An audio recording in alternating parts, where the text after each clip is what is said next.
Hello and welcome back to Stu Structures. We're here today to continue our build on the Beanery with this video number 5 of the series, so stay tuned.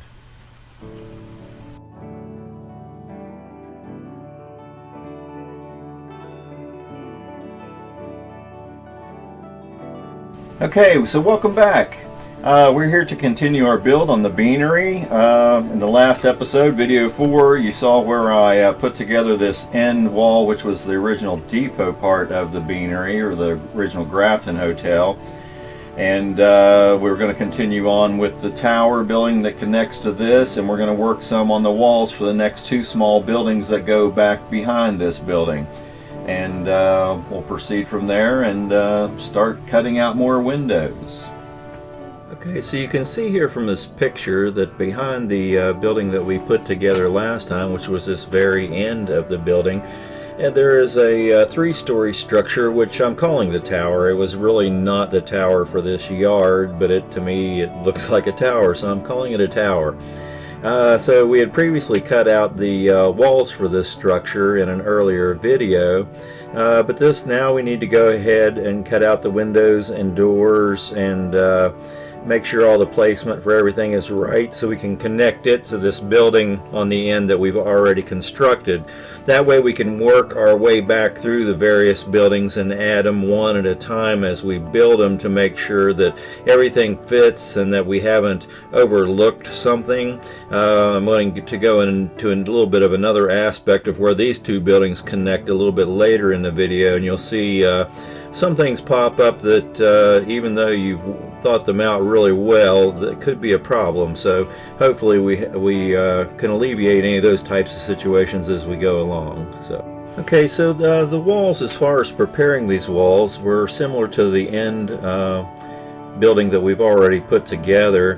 One thing I did do when I went through and laid out all the windows, I put the brick up against my previous walls that I already made, because I do want all the windows to be at the same exact height as the previous building. It'll look really weird if I come through and things aren't right. So I just went through and laid out all the windows and doors on these walls. And then I came through and pre-drilled the holes for the nibbler, which is this tool here.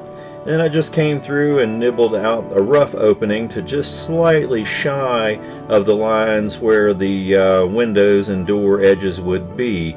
I don't want to overcut, like I said on a previous video. I want them to be nice and snug. You can always come back and do a little filling around the edges, but these are casement windows, so they don't have wood that overlaps where the brick meets the window the way a lot of wood frame buildings do. So you're going to see the edge meet right up against the window, so they have to be nice and snug so that everything works out just exactly the way that it really needs to be. And then you just go through and do all these walls. Now, one thing about this nibbler, it will only do plastic up to a certain thickness, and you can see here where these panels for the 3rd story overlap, there is a ridge of plastic that overlaps to make these connect really well, but it's too thick for the nibbler to come back through and cut. Here's a better shot where you can see it a little better than that previous picture. So one thing I'm going to have to do is come back with a knife and score these and work with them. Here I'm just double checking the heights of the windows for the floors. I want to make sure everything is the way it should be. So just use a steel rule and come back in and score this plastic really deep along the ridge line and up through the top corners of the windows. And I want to make sure I get both sides of this scored, so when I come back through I can use these pliers and just snap the plastic out without doing any harm to the plastic around it, and get it close to the edge so I can go ahead and file. Now, one thing, the 2 sheets where they were glued together wasn't glued real well, so a couple of these did separate and I had to go back and re-glue them before I started on the next phase and let them set up. But once that plastic was out, what I needed to do was just come back with a file and file down my edges to the exact spots that they needed to be. And I just keep these windows laying here on the table so I can go back and forth between checking the windows and filing, and checking the windows and filing, because I want a nice snug fit. So I just go back and forth until I get everything all perfectly square, and the windows just sit down there nice and snug without any extra space around them. And it's just a long process. I'm not looking forward to the 100 windows in this building. But here I'm just coming back and starting to glue the sides of the tower together. I'm just starting off with the two separate sides. Just showing various glues that work for this purpose here. I have several different glues. We could get into an hour discussion on glues, but there are a lot of glues out there. This is a Tamiya product here. I like Temex 7. This Plastruct glue I really liked as well. And I have a Tester's glue. They all do basically about the same thing. But they melt the plastic and actually cause it to weld to each other, so it's not like a surface in between that can get brittle and come apart later on. And then once these two half sections have been set up really well and they're good and solid and I don't have to worry about them moving around any, I come back and put glue on either side of the plastic, and it just sits there for a second and starts to melt the plastic before I put them together. And with these, I work them together with my hands. I could probably use clamps or something, but I like working them together with my fingers and moving the plastic slightly around just a hair until they start setting up, so I get a real good bond between the plastic. And once the first side is set up really well, then I come back with this second corner and the final corner for this tower and do the same thing with it, and just work it together really tight with my fingers to make sure I have a good seam in the corners, and hold it there for 15-20 seconds or so till it really sets up. And then you can let it sit on its own for a little while longer to cure and make sure everything is the way it should be. So here you can see when I line these two sections of buildings up now, there's actually a couple of small panels that I did not pre-cut. You can see on either side where the small building meets the tower, there's just a small strip of brick on either side of that panel that I hadn't cut yet. And I'm just going to go back now and cut a couple of small panels and then glue them in place. I actually have to cut the 45-degree angles on them as well, but here you can see I'm just scoring the plastic for each of the two pieces. Then I come back and snap those pieces off, and it gives me a nice clean edge. And then I come back with a file. Actually, I started with the sanding block and put part of the cut of the 45-degree angle on it.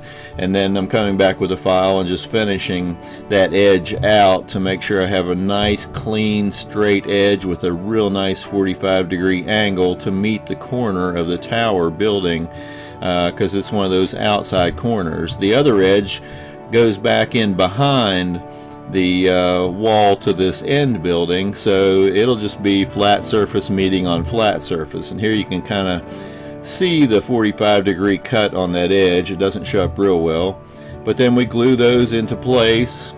And I had made them just the full length of plastic, so there's a little bit sticking out on the bottom edge of these that I have to come back and cut off. And then once those are all set up on there, then I glue the two buildings together. And here you can see everything is nice and square. The edges are pretty clean on the corners. There's a few little tiny gaps that we'll have to fill in with paint. And you can see one thing, the tower is pretty square, but I want to make sure it doesn't move around. I want to give it a little more rigidity. So what I did was I come back out of that excuse me, that same sign that I cut the brace for the other floor in the other building. I came back and used that same sign to cut these angle brackets out to glue in the corners to make sure that it stays square and doesn't move around on me and weaken the joints in the corner.